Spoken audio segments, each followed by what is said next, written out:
Hello बच्चों।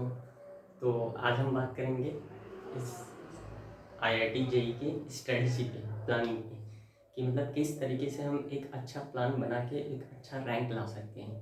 उसके लिए क्या करना पड़ेगा, जो मैं स्टेप बाय स्टेप अभी बता रहा हूँ यहाँ पे, जो भी बताऊँगा उसको फॉलो करना है आपको शुरू स्टार्टिंग से। जैसे जैसे मैं बताऊंगा कि जैसे सपोज फर्स्ट स्टेप ये करना है, पहले ऐसे करना चाहिए, फिर ऐसे करना चाहिए, तो आपको वैसे वैसे ही ट्राई करना है। और मेरे को इसमें जितना भी मैंने इसमें आपको बताऊंगा उसको करने से पहले आप खुद भी एक बार अपने माइंड से सोचोगे कि क्या जो भी सर ये बता रहे हैं क्या वो सच में है, कर सकते हैं उसको, या फिर वो फॉलो करना आसान होगा या नहीं होगा, या फिर जो भी है वर्थ इट है या नहीं है। तो उसके लिए ना तुमको एक चैप्टर का पहले अपने से करना पड़ेगा। जो भी सारी स्ट्रेटजी बताऊंगा उसमें एक चैप्टर खुद से ट्राई करो। ओनली एक चैप्टर पे काम करके देख लो, हर सब्जेक्ट का, फिजिक्स केमिस्ट्री मैथ। एक्चुअली यहाँ पे मैं तीनों बात करूंगा, बट मैं मैथ्स का फैकल्टी हूँ तो मैं मैथ्स की बातें करूंगा। उससे रिलेटेड सारे कॉन्सेप्ट, सारे सारे जो स्ट्रेटजी वो सेम केमिस्ट्री फिजिक्स के लिए भी फॉलो होगी। ठीक है, तो आपको जो अभी मैं बता रहा हूँ बस उसको फॉलो करना है। अगर तुमको लगता है कि क्या ऐसा ये चलेगा या नहीं चलेगा तो एक चैप्टर अपने से लगाओ, देखो, ऐसे फॉलो करो। अगर होता है तो वेल एंड गुड, अगर नहीं होता है तो फिर जैसे करते हो वैसे करना। बट मैं कहूँगा, क्योंकि मैंने इसी तरीके से अपना किया था जब मेरे को आइडिया भी नहीं था, जब मैं तैयारी करता था कि मतलब कैसे क्या पढ़ना है, किस तरीके से पढ़ना है। तो फिलहाल हम मैथ्स के बारे में पढ़ेंगे। अगर ये सही लगा तो फिर आगे मैं केमिस्ट्री में फिजिक्स के लिए भी लेकर आऊँगा, कुछ बताऊँगा ऐसे ही जो स्ट्रेटजी होती थी अपने टाइम पे मैंने जो किया था। और जो कि ये स्ट्रेटजी ऐसी है ना जिसमें 50% आपको मेहनत लगेगी एंड 50% प्लानिंग होती है। तो कहते हैं ना कि अगर आपकी प्लानिंग अच्छी हो तो फिर इजीली, या ये कह सकते हो कि जो हार्ड वर्क है वो डायरेक्शन सही चली जाती है। ठीक है, दैट मीन्स कि ये जो मैंने प्लानिंग बताऊंगा यहाँ पे एक हार्ड वर्क के साथ साथ आपको प्लानिंग भी सही रहना चाहिए। जैसे जिसको बोलते हैं डायरेक्शन, अगर आपका डायरेक्शन सही नहीं है तो आप मेहनत कर रहे हो उससे कोई मतलब नहीं निकलेगा। ठीक है, तो हम चल स्टार्ट करते हैं इसको। फिर सबसे पहले करना क्या है कि मैथ्स का सब्जेक्ट जैसे सपोज है, ठीक है, और मैथ्स में बहुत सारे चैप्टर हैं। तो मान लिया मैंने कि कोई एक चैप्टर उठा लिया, ठीक है, सपोज मैंने उठाया मैथ्स का पहला चैप्टर, सपोज मैंने उठाया क्वाड्रेटिक इक्वेशन।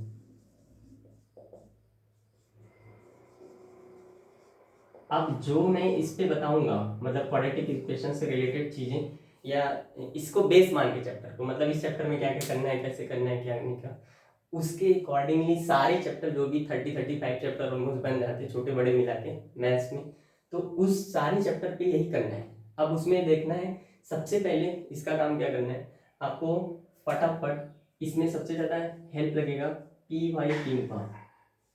इसको ऐसा आपके पास ये यंत्र है जिसको बोल सकते हैं कि पी वाई क्यू, जिससे ये हम पता लगा सकते हैं कि आने वाला क्या है। क्योंकि आप लोग नए जो 11th में आते हैं वो तो नए ही हैं, या फिर जैसे अगर जेई मीन्स के क्वेश्चंस नहीं देखे हैं या बोर्ड के क्वेश्चन लगा के आए हैं 10th में, तो वो ऐसा तो नहीं उनको पहले से आइडिया है कि भाई किस तरीके का क्वेश्चन किस लेवल का आता है, जो कि 10th और 11th में ऑलरेडी बहुत जंप होता है। ठीक है, तो उसमें सबसे अच्छा जो आइडिया देता है वो पी वाई क्यू है। ये क्या देगा, ये बताएगा आपको कि क्या लेवल है। तो मेरी जो स्टार्टिंग होती है हमेशा, हम फर्स्ट स्टेप में क्या करता हूँ, स्टेप 1 मैं पी वाई क्यू का एनालिसिस करता हूँ। P Y Q analysis, P Y Q analysis करना बहुत जरूरी है। पी वाई क्यू मतलब प्रीवियस ईयर क्वेश्चंस। ठीक है, तो क्वालिटी इक्वेशन चैप्टर मैंने उठाया सबसे पहले। उसके लिए सिंपल सी बात है, चैप्टर लेने से मतलब आपके पास बुक होगी। ठीक है, बुक मतलब पी वाई क्यू का बुक मंगा लो, जो भी अभी से लेके जो 2023 तक के पेपर आए हैं उसके 20 साल 15 साल जितने भी हैं उसके पहले मंगा लो। ठीक है, और ट्रेंड देखना है, समझना है, तो उसके लिए सबसे पहले लास्ट के 3 साल के उठाओ क्वेश्चन, 3 साल या 4 साल के उठा लो। उसके बाद आगे भी 8 साल 10 साल का और कर लोगे एनालिसिस तो वेल एंड गुड। जितना करना है कर सकते हो, लेकिन कम से कम 5 ईयर का होना चाहिए। ठीक है, उससे कम नहीं। और लास्ट 2-3 ईयर्स का तो पक्का होना चाहिए, क्योंकि कुछ चीज़ें होती हैं, कुछ चैप्टर हटा दिया जेई मेंस में, जैसे हाइट एंड डिस्टेंस वाला चैप्टर हटाया, तो अगर वो हटा दिया तो अभी उसके पे एनालिसिस ज़्यादा करना वर्थ इट नहीं होगा। तो अकॉर्डिंग टू सिलेबस, तो फर्स्ट सिलेबस तो देखे ही रहोगे, सिलेबस आपको पता होना चाहिए, सिलेबस भी साथ में रखना है। लेकिन सिलेबस में जितने चीज़ें आते हैं वो ज़रूरी नहीं कि सारे चीज़ आएंगे एग्जाम में। सिलेबस में तो बहुत सारी चीज़ें हैं, बहुत सारे टॉपिक्स हैं, वो सारे नहीं आती हैं, इसीलिए सिलेबस भी साथ में रखना है। और उसके साथ आपको पहला स्टेप लेना है PYQ का, जब आपके पास एक प्रीवियस ईयर बुक आ चुकी हो तब। ठीक है, अब तुम्हारे पास प्रीवियस ईयर बुक है, अब क्या करोगे, पहले प्रीवियस ईयर एनालिसिस करेंगे। वो कैसे करते हैं, तो मैंने क्या किया, क्वाड्रेटिक चैप्टर उठा लिया। ठीक है, क्वाड्रेटिक चैप्टर लिया और मैंने देखा कि लास्ट 3 साल के लिए, सपोज मैं अभी तुमको 2020 का बता रहा हूँ, एक लेके चलते हैं ना ईयर 2020। 2020 का मैंने पेपर उठाया मैथ्स का। फिर मैंने क्या देखा कि 2020 में हो सकता है कि वैसे तो हर साल एक क्वेश्चन, 2 क्वेश्चन, मैक्सिमम एक क्वेश्चन, 2 क्वेश्चन तो आते हैं, लेकिन एक तो आएगा ही फिक्स है। तो अगर मैंने देखा कि यार 2020 में मेरे पास एक क्वेश्चन मिला, ठीक है, तो क्वेश्चन पहले देख के समझ में आएगा कि यार ये क्वेश्चन का लेवल क्या है, ये पता चलेगा। फिर इसी क्वेश्चन का आपको पता चलेगा कितना हार्ड है, ये तो समझ में आ गया। ठीक है, और ये भी समझ में आएगा कि ये किस फॉर्म में पूछा जा रहा है, मतलब टॉपिक किस तरीके से, टॉपिक में मतलब पूछा क्या जा रहा है एक्चुअली, तो कौन सी टॉपिक और कौन सा लेवल है इसका।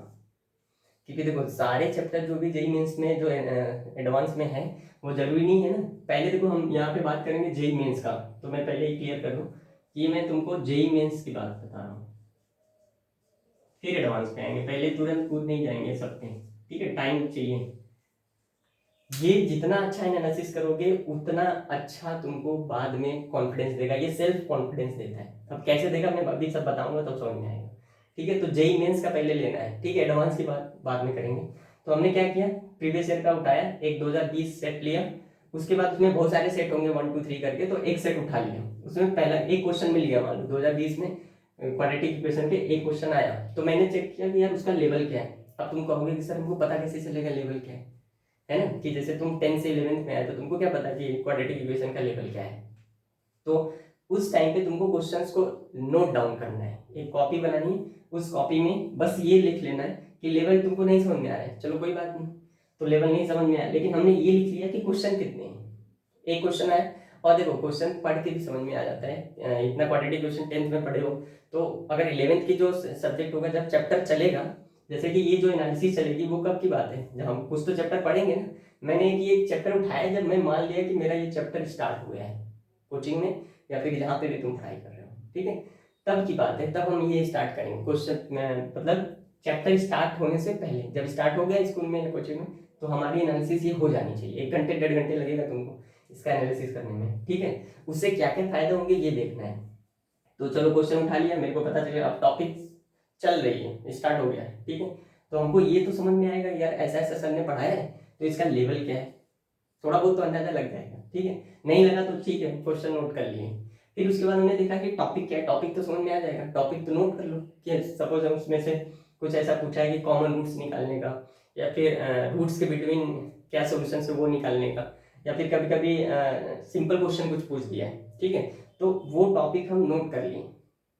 टॉपिक नोट किया, उसके बाद लेवल चेक किया, तो तुमको दिख जाएगा कि यार इसका लेवल क्या है, 2020 का पता चल गया। सिमिलरली हमने 2021 का उठाया, फिर यहाँ से देखा तो यहाँ पे भी एक क्वेश्चन मिलेगा। चलो अगर सेट, अगर इसमें 2 3 सेट है तो 1 2 3 सेट करोगे तो 3 क्वेश्चन मिल जाएंगे तुमको ऑलमोस्ट। अब उसमें तुमको लेवल और टॉपिक दोनों नोट करने जाना है कि किस लेवल का है, किस टॉपिक। देख के कभी कभी लग जाएगा कि हार्ड है, टफ है, मीडियम है, क्या है, तो बहुत हार्ड तो आएगा नहीं, तो लेवल थोड़ा सा हो सकता है हल्का हो या फिर मीडियम होगा, ठीक है।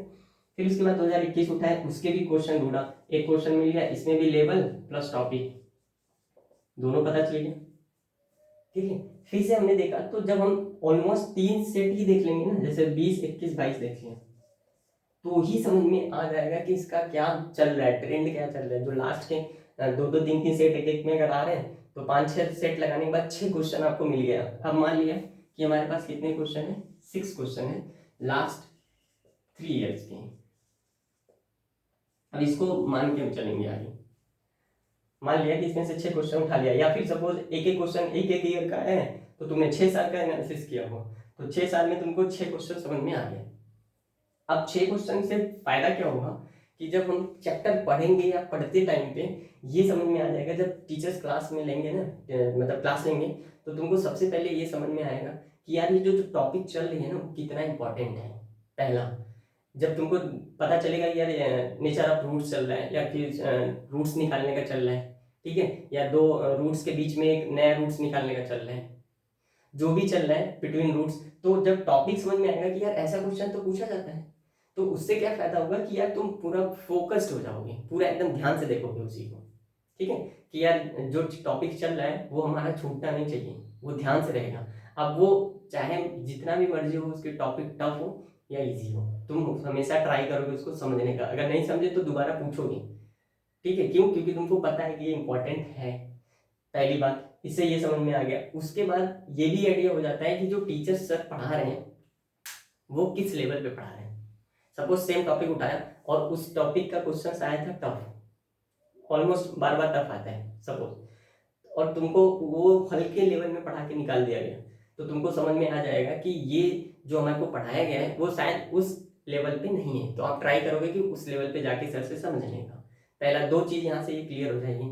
उसके बाद तुम्हारे पास जो नोट्स होते हैं ना, शॉर्ट्स नोट बनाने का, कि यार अब इस पूरे चैप्टर में से देखो टॉपिक जो जितना है सर पूरा पढ़ाएंगे, शुरू से लेकर लास्ट तक पढ़ा देंगे, उसमें जितना सिलेबस में दिया होगा सब पढ़ाएंगे, तो क्या सब हर साल आ रहा है? कुछ टॉपिक ऐसे होती हैं जो दूसरे टॉपिक को समझने के लिए किया जाता है, तो उससे अगर समझ में आ गया देन ओके। और एक्स्ट्रा चीजें हैं वो हम बाद पे कवर करेंगे, ऐसा नहीं कि पहले पहले जो आ रहा है पहले उस पर तो कवर करें, अगर वो आ जाएगा हमको तो ऑटोमेटिकली एक्स्ट्रा चीजें, एक्स्ट्रा क्वेश्चन, एक्स्ट्रा बुक्स हम खुद ही प्रैक्टिस करते हैं, ठीक है। तो हमने देखा कि 6 क्वेश्चन के लेवल का जब टॉपिक खत्म हुआ तुम्हारा सिलेबस, मतलब क्वाड्रेटिक इक्वेशन पढ़ लिया, तो तुमने देखा हो यार पूरा नोट्स हो गया ये, तो अब उसमें से तुमको ये समझ में आ जाएगा कि क्या पढ़ना है और क्या नहीं पढ़ना है, ये ज़्यादा इंपॉर्टेंट होता है। तो तुम्हारा सिलेबस क्या हो गया, रिड्यूस हो गया, ठीक है। अगर लास्ट ईयर 3 4 5 साल से वही इस टाइप के क्वेश्चन आ रहे हैं, और कुछ टॉपिक ऐसे भी पढ़ा हमने जो नहीं आते, ठीक है, जो अक्सर नहीं आते, हमेशा नहीं पूछे जाते, बट फिर भी पढ़ाया जाता है, क्योंकि पढ़ाने के लिए तो टीचर्स पूरा पढ़ाएगा, ठीक है। तो उससे क्या पता चला कि यार इस टॉपिक को अगर कम पढ़ेंगे, एक बार पढ़ लिया, हल्का सा रिवाइज भी कर लिया तो भी चल जाएगा, लेकिन जो ये टॉपिक हैं वो मस्ट है हमको रिवाइज करना और पढ़ना, और इधर ही से क्वेश्चन फॉर्म होते हैं। तो पहले ये 2 3 बातें क्लियर होगी। दूसरा कि जो क्वेश्चन है ना वो क्या पूछा जा रहा है, किस किस फॉर्म में है। जैसे 6 क्वेश्चन आ गया तो तुमको ये समझ में आ जाएगा कि 6 टाइप के क्वेश्चन समझ में आ जाएंगे कि यार ऐसे ऐसे ऐसे क्वेश्चन पूछता है, इसमें ऐसे पूछ सकता है, ठीक है। तो ये 6 ये पता चलेंगे, इसीलिए मैंने बोला कि 10 साल का करोगे ऑलमोस्ट, तो क्या होगा कि तुम्हारा जो 10 साल के 10 क्वेश्चन उठाओगे, या फिर सेट अगर अब तो ऑनलाइन हो गया क्वेश्चन तो बहुत सारे क्वेश्चन मिल जाएंगे, तो उससे क्या होगा कि कम से कम 12 15 क्वेश्चन मिलेंगे, तो 12 15 क्वेश्चन समझ रहे हो, तो उसमें 12 15 टाइप मिल जाता है, या ये पूछ सकता है, ये पूछ सकता है, कभी कभी देखा होगा रिपीट पूछेगा, सेम चीजें पूछ दिया होगा 2 साल 1 साल बाद, ठीक है। तो इससे क्या होगा कि सारा हमको कॉन्फिडेंस देगा कि यार बस इतना ही पढ़ना है। जैसे कि सपोज मैं कोई चीज ऊपर देख रहा हूँ तो थोड़ा सा ऊपर उठा के देखना पड़ रहा है, मतलब टफ लगेगा। अब कोई आराम से देखना है, मेरे को नीचे देखना है, तो इसका मतलब क्या होगा कि ऐसे ही सिलेबस होता है। जब सिलेबस हमारे पास पूरे होते हैं ना तो बहुत ज़्यादा लगता है क्या पढ़े क्या छोड़े, इतना सारा है। और जब हम सिलेबस को काट छाट करके बराबर कर लेते हैं, पता चल जाता है कि बस यही पढ़ना है, तो वो बहुत कॉन्फिडेंस देता है। दूसरी बात, अब एग्जाम में हुआ, टेस्ट में, ठीक है, अब देखो फायदा क्या हुआ, जब टेस्ट आएगा तुम्हारा, तो टेस्ट अगर आया, ठीक है, और आपको टेस्ट में क्वेश्चंस आ गए क्वाड्रेटिक इक्वेशन के, तो टेस्ट में क्वेश्चन जब आएगा तो तुमको ये समझना जरूरी है कि जो टेस्ट में क्वेश्चन आया है क्या वो लास्ट के 8 10 साल के लेवल के बराबर है, उसी टाइप का है, उसी जैसा कुछ पूछ रहा है, या फिर बहुत हाई है या बहुत लो है। तो स्टैंडर्ड भी पता चल जाएगा तुमको कि जो क्वेश्चन आया वो कैसा है, ठीक है। पहला जब टेस्ट में ही समझ में आ जाएगा। अब टेस्ट में बाई चांस तुमको बन गया तो अच्छी बात है, और बाई चांस अगर नहीं बना तो क्या करोगे? जब नहीं बनेगा तो तुमको, अगर उसी टाइप का क्वेश्चन और नहीं बना तो तुमको टेंशन होनी चाहिए। क्यों? क्योंकि आपने वैसे मेहनत नहीं की है, वैसा क्वेश्चन प्रैक्टिस नहीं किया है, तो और ज़्यादा प्रैक्टिस करना पड़ेगा। ये सेल्फ एनालिसिस है, किसी की जरूरत नहीं पड़ेगी, चाहे कोई टीचर्स हो चाहे कोई भी बताने का है, तुमको किसी की जरूरत नहीं पड़ेगी, खुद समझ में आएगा सारा चीज़ क्या होता है। जब तक खुद नहीं पढ़ोगे, ये इतना इजी काम नहीं है कि मतलब तुम, टीचर्स तो ऑब्वियस है कि हेल्प करते हैं, बताएंगे स्ट्रेटजी ऐसे ऐसे करो, लेकिन तुमको खुद से समझना है कि हमको क्या करना है क्या नहीं करना है, ठीक है। अब तुमने क्वेश्चन नहीं आया, तुमको नहीं लगा, और मान लो लेवल का क्वेश्चन है, तो फिर तुमको टेंशन होगा, तुम जाओगे उसको पढ़ोगे अच्छे से, सब कुछ देखोगे। ये हो गया कि तुमको एक पॉजिटिव वे में फायदा होगा। दूसरा है, सपोज क्वेश्चन बहुत हाई लेवल का है, ठीक है, और तुमने क्वाड्रेटिक इक्वेशन बहुत अच्छे से पढ़ के गए थे सब कुछ सही करके, उसके बाद क्या होगा, अगर ये कब की कंडीशन बता रहा हूँ, जब तुमको नहीं पता होगा, अगर एनालिसिस नहीं करे रखे होगे, तो तुम मान लो क्वेश्चन आया, तुमने पढ़ लिया, नहीं लगा तुमसे, अब तुमको क्या लगेगा, यार क्वालिटी की क्वेश्चन सर ने तो पूरा पढ़ा दिया है, बट मेरे को आ नहीं रहे क्वेश्चन, तो फायदा क्या होगा मेरा, कुछ नहीं। बट हो सकता है वो क्वेश्चन वही है जो इस हिसाब से रिलेटेड है ही नहीं, बहुत आउट ऑफ है, बहुत ज़्यादा ही डिफरेंट है। तो जब उस टाइप का क्वेश्चन आता है, क्योंकि वहाँ पे क्वेश्चन नहीं होते हैं, ये जो बुक के क्वेश्चन उठा के दिए जाते हैं प्रैक्टिस के लिए टेस्ट में, तो अगर नहीं आए तो कोई बात नहीं, इतना माइंड होने की जरूरत नहीं है, इतना टेंशन लेने की जरूरत नहीं है। क्यों? क्योंकि एग्जाम में भी इस लेवल का क्वेश्चन शायद नहीं आएगा, तो हम क्यों ले उतना टेंशन, ठीक है। तो उससे क्या होगा, तुम थोड़ा सा जो डिप्रेस होने के चक्कर में जाओगे ना कि यार यार नहीं आया, ये है वो है, मेरा फेवरेट चैप्टर है, ऐसे वैसे, तो बच जाओगे, ठीक है। तो उस टाइम पे कॉन्फिडेंस लूज नहीं होगा, तुमको लगेगा चलो कोई बात नहीं, इस बार नहीं है, नेक्स्ट टाइम और ट्राई करेंगे, और इतना भी इम्पोर्टेंट नहीं था। तो ये होता है माइंडसेट कि जब सेम टाइम पे आपको जब पता है, तो देखो माइंड कैसा चलेगा, उसको एनालिसिस करना, तुमको समझ में आएगा, हाँ ये करने लायक था या नहीं, कॉन्फिडेंस बिल्डअप करेगा।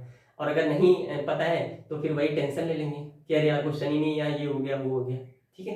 तो ये दो डिफरेंस जो है ना सेल्फ कॉन्फिडेंस, इसी से मिलता है कि हमको क्वेश्चन को जब टेस्ट में बैठते हैं, क्योंकि टेस्ट अक्सर भागते हैं, हम टेस्ट नहीं देना चाहते कि यार उसमें पता चल जाएगा कि कितना आया, कम आया, ज़्यादा है, ऐसा डर लगता है, ठीक है।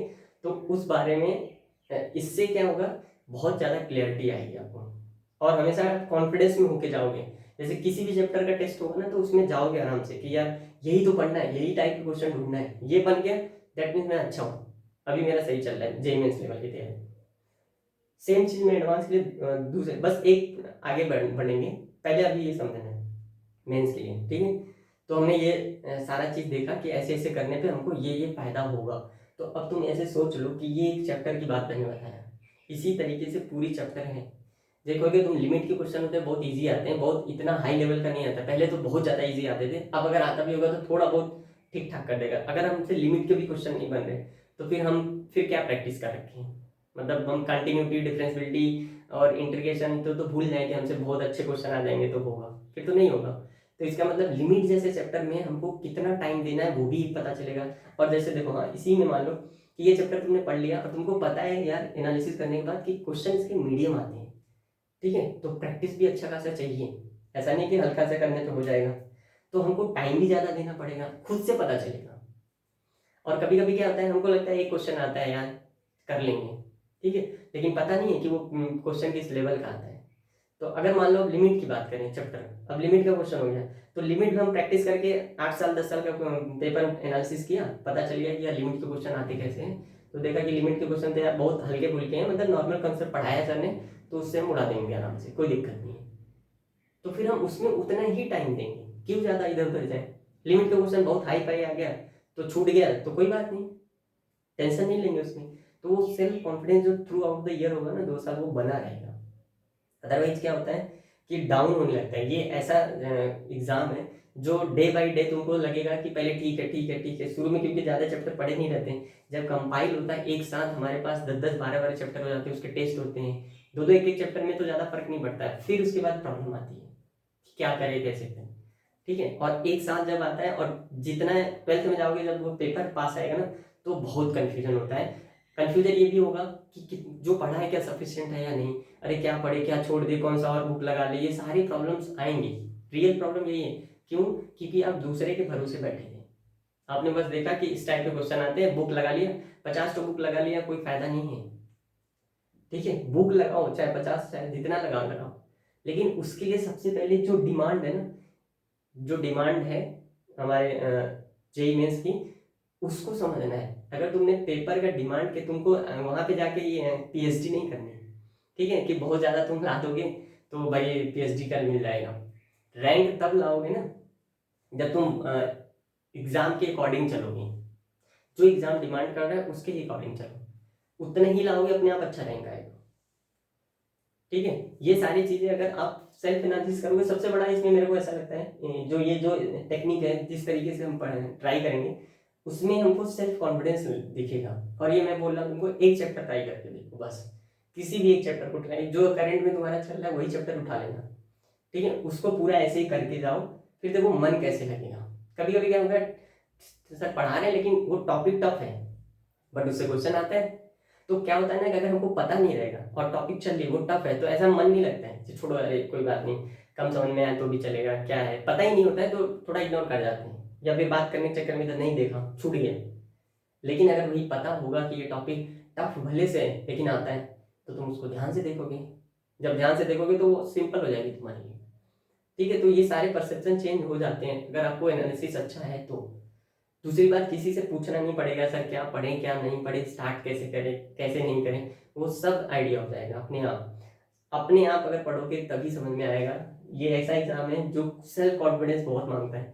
दूसरे के मोटिवेशन देख देख के इधर उधर से कुछ नहीं होगा। ठीक है, एक दिन दो दिन चलेगा, उसके बाद सब सब हो जाएगा, और तुम इसको ट्राई करके भी देख रखे होगे।